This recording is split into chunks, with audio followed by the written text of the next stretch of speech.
പത്തനംതിട്ട വടശ്ശേരിക്കര കുമ്പളത്താമണ്ണിൽ ജനവാസ മേഖലയിൽ ഇറങ്ങിയ കടുവ വനംവകുപ്പിന്റെ കൂട്ടിലായി. നിരവധി വളർത്തുമൃഗങ്ങളെയും കടുവ പിടികൂടിയിരുന്നു. ഷിജു കുര്യൻ പത്തനംതിട്ടയിലെ വടശ്ശേരിക്കരയിൽ നിന്ന് ചേർന്നു. ഇപ്പോൾ കാണുന്നത് തത്സമയ ദൃശ്യങ്ങളാണ്. എൻ്റെ ആകാശ ദൃശ്യമാണ്. കടുവയുടെ തലയ്ക്ക് മീതെ ക്യാമറ വെച്ച് നമ്മൾ ഷൂട്ട് ചെയ്തിരിക്കുക. പിന്നല്ല കടുവ വിചാരിച്ചാണ് മേളിൽ കൂടെ ഇറങ്ങി വരുന്ന സാധനം എന്തുവന്ന്. കടുവ ഒന്ന് പിടിച്ച് കാണും കേട്ടോ. വേറെ എന്തെങ്കിലും തോക്കൊറ്റാണെന്ന് വിചാരിച്ചാണ് കടുവ. അങ്ങനെ തന്നെ വേണം കടുവയ്ക്ക്. ഷിജു കുര്യൻ വടശ്ശേരിക്കരയിൽ നിന്ന് ചേരുന്നു. ഷിജോ, വിവരങ്ങൾ പറയും.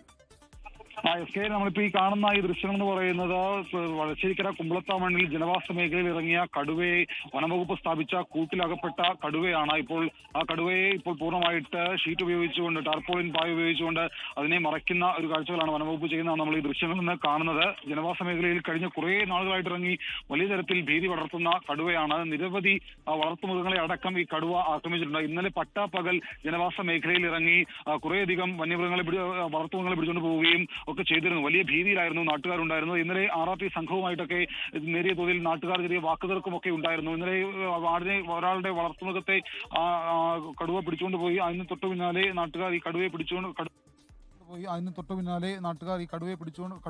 ഈ ആടിനെ പിടിച്ചുകൊണ്ട് പോയ സ്ഥലത്തൂടെ സഞ്ചരിക്കുകയും ഒക്കെ ചെയ്തിരുന്നതാണ്. അതിനുശേഷമാണ് വനംവകുപ്പ് ഇതിലൂടെ കൂട് സ്ഥാപിച്ചത്.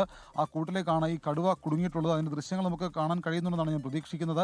ഇവിടെ അല്പം ഈ റേഞ്ചിൻ്റെ ഒരു പ്രശ്നമുണ്ട്. വനമേഖലയാണ്. അപ്പോൾ അതിൻ്റെതായ ചില സാങ്കേതിക പ്രശ്നങ്ങളുണ്ടെന്നാണ് ഞാൻ മനസ്സിലാക്കുന്നത്. എന്തായാലും നേരത്തെ കണ്ട ദൃശ്യങ്ങളിനകത്ത് പൂർണ്ണമായിട്ടും ആരോഗ്യവാനായിട്ടുള്ള ഒരു കടുവയാണ്. യാതൊരു വിധത്തിലുമുള്ള ആരോഗ്യ പ്രശ്നങ്ങളില്ല. എന്തായാലും ഈ കടുവയെ ഇപ്പോൾ എവിടേക്ക് കൊണ്ടുപോകുമെന്നുള്ള കാര്യം DFOയും വെറ്റിനറി സർജനും അടക്കമുള്ള ആളുകൾ ഇവിടേക്ക് വന്നതിന് ശേഷമായിരിക്കും അക്കാര്യത്തിനകത്തടക്കം തീരുമാനമുണ്ടാവുക.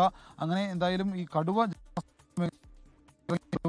ഇന്നലെ ജനവാസ മേഖല മറ്റേതെങ്കിലും ബന്ധുക്കൾ അങ്ങനെ ഇറങ്ങി വരുമോ എന്നുള്ള ആശങ്കയും നാട്ടുകാർ പങ്കുവെക്കുന്നുണ്ട്. കാരണം ഒന്നിൽ കൂടുതൽ കടുവ ഈ വനമേഖലയിലുണ്ട്. കാരണം പ്രത്യേകിച്ച് കടുവയും ആനയും കുരങ്ങും അടക്കമുള്ള വന്യമൃഗങ്ങൾ ഇറങ്ങുന്ന ഒരു സ്ഥലമാണ്. ആ സ്ഥലത്ത് ഇത്തരത്തിൽ ഒരു കടുവ കൂട്ടിലാകുന്നതോടുകൂടി ആശങ്ക പൂർണ്ണമായിട്ടും ഒഴിയുന്നില്ല. ഒരുപക്ഷെ ഒരു മണിക്കൂറുകൾ കഴിഞ്ഞ് വരും ദിവസങ്ങളിൽ മറ്റു വന്യമൃഗങ്ങളൊക്കെ ഇറങ്ങുമോ എന്നുള്ള ഭയവും മറ്റു ആശങ്കയും ഒക്കെ ഇവിടുത്തെ ആളുകൾക്കുണ്ട്. അത്തരത്തിൽ വലിയ ആശങ്കയിൽ തന്നെയാണ് ഓരോ ആളുകളും കഴിയുന്നത്. ഇന്നലെ ഈ ആടിനെ പിടിച്ചുകൊണ്ട് പോയത് ഇദ്ദേഹത്തിനാണ്. നിങ്ങൾ ആടിനെ ഇന്നലെ പിടിച്ചുകൊണ്ട് പോയതല്ലേ? ഇന്ന് വനംവകുപ്പായിട്ടൊക്കെ ഇന്നലെ 11-നാണ് രണ്ടാമത്തെ വളർത്തുമൃഗത്തിന് കടുവ.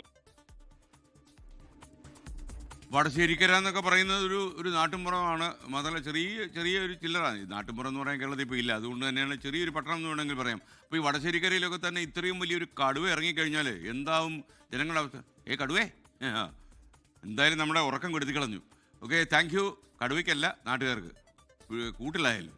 ലോകത്തെവിടെയായാലും ഏത് സമയത്തും 24 വാർത്തകളും ഓഗ്മെന്റഡ് റിയാലിറ്റി പാക്കേജുകളും എക്സ്പ്ലെയിനറുകളും വിശദമായി കാണാൻ ഞങ്ങളുടെ YouTube ചാനൽ നിങ്ങൾക്ക് സബ്സ്ക്രൈബ് ചെയ്യാം.